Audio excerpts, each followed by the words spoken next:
दोस्तों, एक बार द्वापर युग में महाभारत का भयंकर युद्ध चल रहा था। लड़ते लड़ते अर्जुन रणक्षेत्र से दूर चले गए थे। अर्जुन की अनुपस्थिति में पांडवों को पराजित करने के लिए द्रोणाचार्य ने चक्रव्यूह की रचना की। अर्जुन पुत्र अभिमन्यु चक्रव्यूह भेदने के लिए उसमें घुस गया। उसने कुशलता पूर्वक चक्रव्यूह के 6 चरण भेद लिए, लेकिन 7वें चरण में उसे दुर्योधन, जयद्रथ आदि 7 महारथियों ने घेर लिया और उस पर टूट पड़े। जयद्रथ ने पीछे से निहत्थे अभिमन्यु पर जोरदार प्रहार किया। वह वार इतना तीव्र था कि अभिमन्यु उसे सहन नहीं कर सका और वीर गति को प्राप्त हो गया। अभिमन्यु की मृत्यु का समाचार सुनकर अर्जुन क्रोध से पागल हो उठा। उसने प्रतिज्ञा की कि यदि अगले दिन सूर्यास्त से पहले उसने जयद्रथ का वध नहीं किया तो वह आत्मदाह कर लेगा। जयद्रथ भयभीत होकर दुर्योधन के पास पहुंचा और अर्जुन की प्रतिज्ञा के बारे में बताया।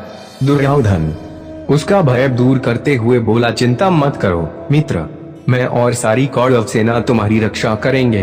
अर्जुन कल तुम तक नहीं पहुंच पाएगा, उसे आत्मदाह करना पड़ेगा। अगले दिन युद्ध शुरू हुआ। अर्जुन की आंखें जयद्रथ को ढूंढ रही थीं, किंतु वह कहीं नहीं मिला। दिन बीतने लगा। धीरे धीरे अर्जुन की निराशा बढ़ती गई।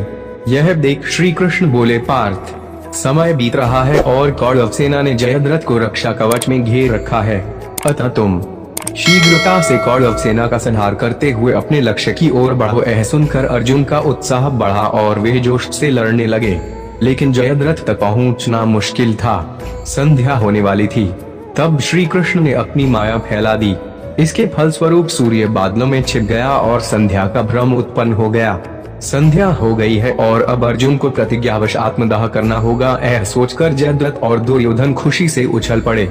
अर्जुन को आत्मदाह करते देखने के लिए जयद्रथ कौरव सेना के आगे आकर अट्टहास करने लगा।